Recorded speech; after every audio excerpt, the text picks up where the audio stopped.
Hello guys, नमस्ते नमस्कार भन्न चाहन्छु र मेरो भ्लगमा हजुरहरू सबैलाई स्वागत छ भन्न चाहन्छु। म चाहिँ आज गाउँतर्फ छु हैन, गाउँमै बस्यो, गाउँमै हुर्केको हो म चाहिँ। अनि यस्तो हुन्छ नि त, अब कुडो दिएर खोलेर कुडो एउटै हो, कुडो दिएर मात्र हुँदैन नि त। खसी बोका बाख्रालाई अनि के अरे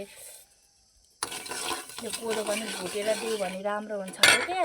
काच्चै दियो भने चाहिँ एकदम पखाला लगाएर छेड्छ अरे, अनि भुटेर दियो थोरै थोरै दियो भने चाहिँ राम्रो हुन्छ अरे। आगो पनि बढिरहेको छैन अनि म चाहिँ त्यही भएर यो कोदोलाई भुटिरहेको हो। आगै बल्दैन,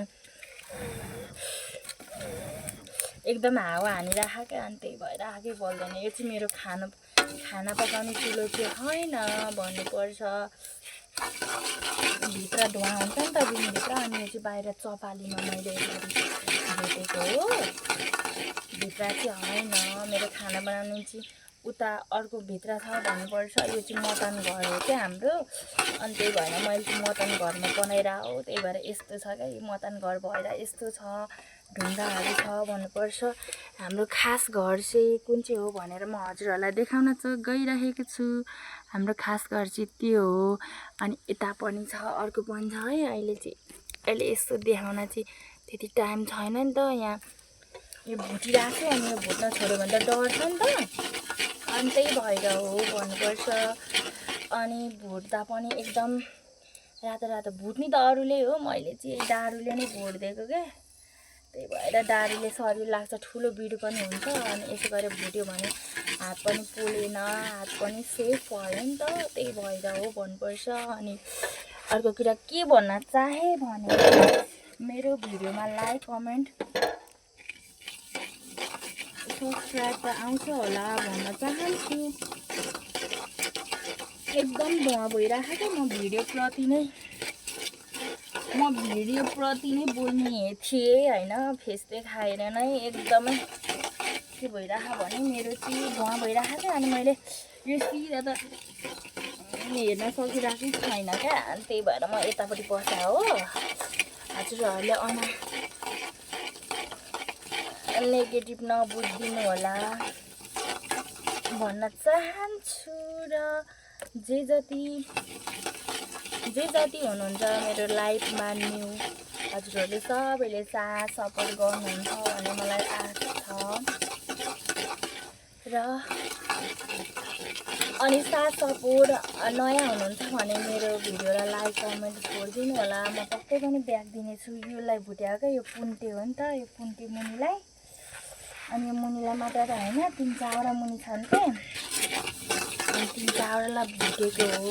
बल्ल आगो बल्यो भनेको आगै बलिरहेको थिएन, यति गाह्रो भइरहेको थियो नि मलाई, धुवा भएर पसिनै आइछ भने गाइज।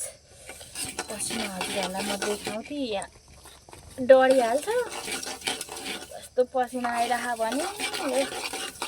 गाउँमा त यस्तै हो है, अब आगोमा काम गर्नुपर्ने हुन्छ,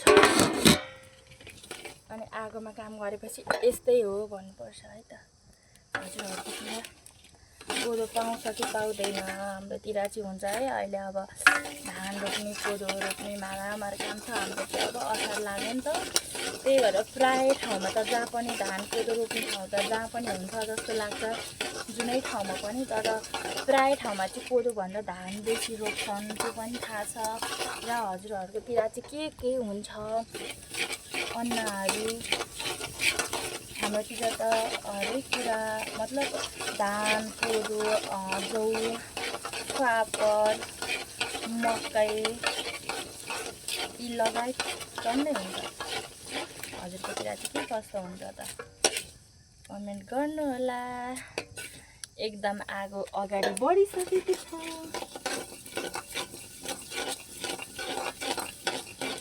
अनि एकदमै म त एकदम हेर्नु न कति रातो भएको छु नि।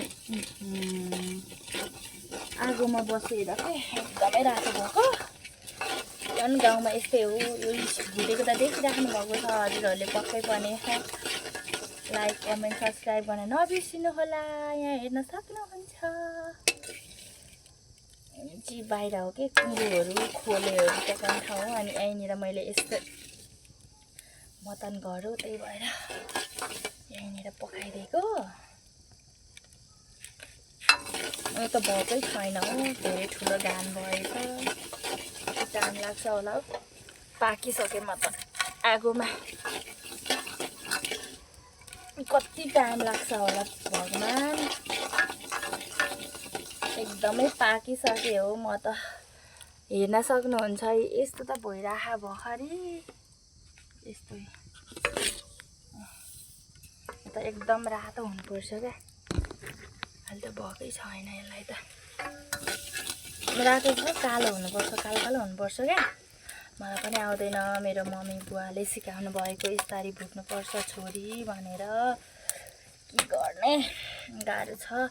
अब हामी त छेत्री बाहुन पऱ्यौँ होइन, भोटेको घरतिर, भोटे मतलब तामाङको घरतिर यताउता त रक्सीहरू पनि पार्छ नि त, यही कोदोबाट हुन्छ अरे भन्ने सुने हो। तर प्राय छेत्रीमा पनि रक्सीहरू पार्छ होइन, हाम्रोतिर त पार्दैनौँ, हामी त पुरै छेत्री हो नि त।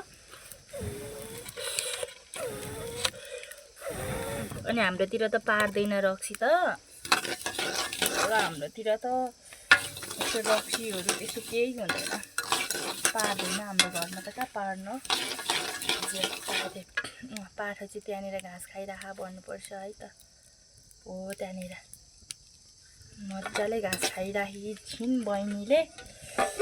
म चाहिँ बहिनी भन्नुहुन्छ क्या, मेरो बहिनी छैन नि त, म यो कान्छी छोरी, त्यही भएर जिस्केर बहिनी भन्न आउँछ बाख्रा पाखालाई।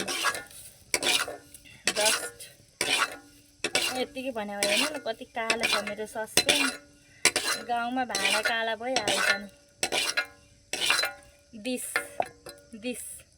डिस हेर्न सक्नुहुन्छ यो कस्तो कालो भइरहेको नि त। गाउँमा यस्तो हो, अब खल्ली बल्ली यस्ता कुराहरू सहरमा भएको। अब उनीहरू त पुरै गाउँमा त चुलो हुन्छ, सहरमा पुरै के हो ग्यासै ग्यास हुन्छ अरे। हाम्रोतिर त चुलो नै चुलो हुन्छ, अर्ग्यानिक झन् राम्रो। अहिले चाहिँ मैले यो सबै हाली भन्नुपर्छ। अब चाहिँ सकिसकेको छ, अब त यतिको भन्नुपर्छ गाइस। लाइक कमेन्ट सब्सक्राइब गर्न चाहिँ प्लिज नबिर्सिनु है। हजुरहरूकोतिर नि मैले गरिदिन्छु नि त। एकअर्कालाई सपोर्ट गर्ने, भिडियोहरू सेयर गऱ्यो भने हामी पनि यसो मिलाएर सपोर्ट गरिहाल्छौँ नि। नयाँ हुनुहुन्छ भने लाइक गरिदिनु होला, कमेन्ट छोडेर जानु होला, पक्कै पनि ब्याक दिनेछु भन्नुपर्छ। हजुरकोतिर पनि म लाइक कमेन्ट गरिदिन्छु, मेरोमा गर्न सक्नुहुन्छ। एकदम धुवा भयो, म त नसक्ने भइसकेँ। यति लास्ट घान हो अब यो सक्न पाए त आनन्द हुन्थ्यो। गाह्रो छ नि। हेर्न सक्नुहुन्छ हाम्रो चाहिँ गाउँमा मौसम यस्तो छ भन्नुपर्छ। हजुरकोतिर के कस्तो छ हेर्न सक्नुहुन्छ। हाम्रोतिर त मकै त्यस्तो भइरहेछ भन्नुपर्छ। अनि लाइक कमेन्ट सब्सक्राइब गर्न नबिर्सिनु होला भन्दै यो भिडियो म यहीँ समाप्त गर्न चाहन्छु। र केही गल्ती भए, केही नराम्रो मैले बोलेको छु भने माफ पाऊँ। Okay bye, see you.